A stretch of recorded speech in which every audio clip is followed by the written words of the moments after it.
नमस्कार दोस्तों, आज मैं एक सती सावित्री व्रत पूजन का एक विधि विधान का आपके सामने एक वीडियो लेके आई हूँ। मैं गीता भक्ति गीत की तरफ से। यह जैसा कि आप लोग जानते हैं कि यह व्रत पूरे अपने भारत में प्रसिद्ध है। ये सावित्री ने अपने पति को प्राण छुड़ाने के लिए कि यह व्रत और यह उन्हीं के आधारित पर यह व्रत बनाया गया है। तो आज वट वृक्ष के नीचे यह पूजा होता है। आज मैं सबके यह जानकारी लेके आई हूँ कि इनकी कहानी क्या है, इनके पीछे क्या राज है, कैसे इनका पूजा होता है, कब होता है, विधि विधान के अनुसार किस तिथि पर होता है, क्या क्या इसमें करना चाहिए और सावित्री और नारी के लिए क्या महत्व है। तो चलिए वीडियो आगे बढ़ाते हैं समय न वेस्ट करते हुए। आपके मैं यह जेठ अमावस्या के दिन यह सती सावित्री वट पूजन का विधि विधान होता है।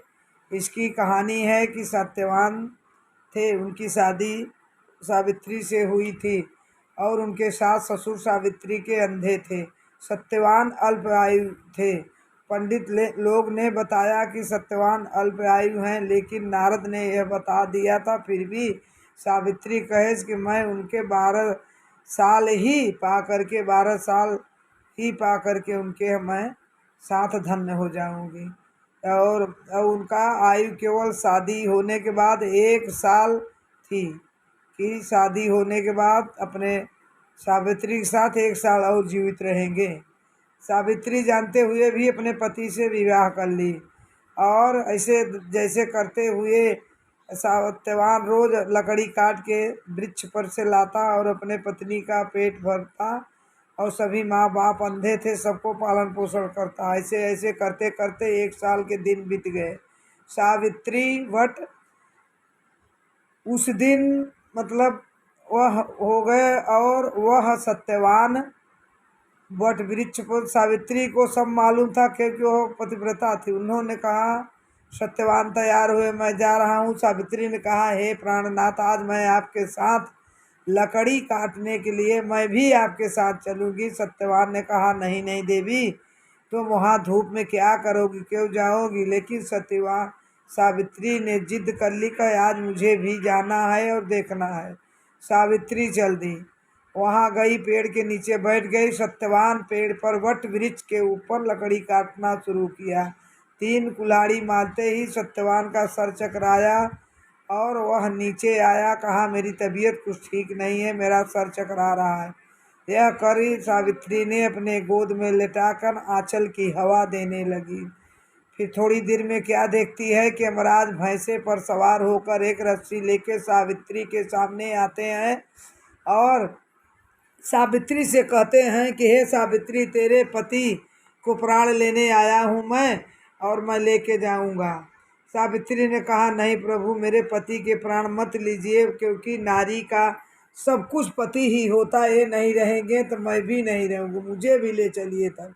लेकिन सत्यवान ने कहा, इसने अपनी आयु पूरी कर ली है, तुमको अभी अपनी आयु पूरी करनी है, तुमको मैं नहीं ले जा सकता, धर्म के विरुद्ध है। लेकिन सत्यवान का प्राण यमराज ने ले लिया और लेके चल दिए। सावित्री ने पीछे पीछे हो ली। जाते जाते कुछ दूर मुड़ के जब यमराज ने देखा तो सावित्री इनके पीछे पीछे आ रही थी। यमराज ने कहा, बेटी तुम लौट जाओ, तुमको आयु पूरी करनी है, तुम जो वर मांगना चाहती हो मांग लो। तो सावित्री ने कहा, ठीक है प्रभु, मेरे सास ससुर अंधे हैं और उनका आँख दे दीजिए दोनों, मेरे सास ससुर अच्छे हो जाएं। सत्यवान ने कहा, ठीक है, मैं तुम्हें वरदान देता हूँ, तुम्हारे माँ बाप की सास ससुर की आँख अच्छी हो जाएगी। फिर सत्यवान चल दिए। जाते जाते जाते फिर सावित्री नहीं माना। फिर मुड़कर देखे तो बोले कि बेटी अब तो लौट जाओ। फिर सावित्री, जो वर मांगो फिर दे दें। सावित्री ने कहा, प्रभु अगर देना चाहते हैं तो मेरे मैके का खोआ हुआ राज्यपाट सब दुष्टों ने ले लिया है, वह वापस कर दीजिए, मेरे माता और पिता का। सत्यवान ने कहा, ठीक है, तथास्तु कह के फिर आगे बढ़े। फिर कुछ देर जाते जाते फिर सावित्री पीछा नहीं छोड़ी। मुड़कर देखे तो सावित्री आ रही। तो यमराज ने क्रोधित होकर कहा, सावित्री तुम क्या चाहती हो, तुमको सब वरदान दे दिए, क्यों तुम मेरे पीछे आ रही हो? और अब भी लौट जाओ, तुमको आयु पूरी करनी है, नहीं तुम्हें दंड का सामना भोगना पड़ेगा। तो कहा ठीक है, लास्ट वरदान तुम मांग लो जो तुमसे मांगना हो। तो सावित्री ने कहा कि ठीक है, मुझे पुत्र का वरदान दे दीजिए। तो सत्यवान ने कहा कि तथास्तु, जाओ तुम पुत्रवती हो। फिर यह कह के चल दिए। जाते जाते फिर सावित्री ने पीछा नहीं छोड़ा। सत्यवान ने फिर मुड़कर पूछा कि बेटी, पुत्र तो दे दिए, अब क्या चाह रही हो, चली जाओ। लेकिन सत्यवान सावित्री ने कहा कि हे महाराज, हे भगवान, यदि आप हमको पुत्र दे दिए, मेरे पति को ले जा रहे हैं, तो समाज मेरे ऊपर लांछन लगाएगी कि मैं किसकी माँ हूँ। आपका यह वरदान तो व्यर्थ जाएगा, इसलिए मेरे पति को छोड़ दीजिए। और आप वरदान दे चुके हैं पुत्रवती, मैं किसका पुत्रवती होंगी? मेरे पति को छोड़ दीजिए, मैं इसके बदले मेरे प्राण ले लीजिए। हठ कर ली। और इतने में सत्यवान ने उनके हठ पर उनके कहें, जाओ सावित्री, तुम जैसा नारी नहीं है।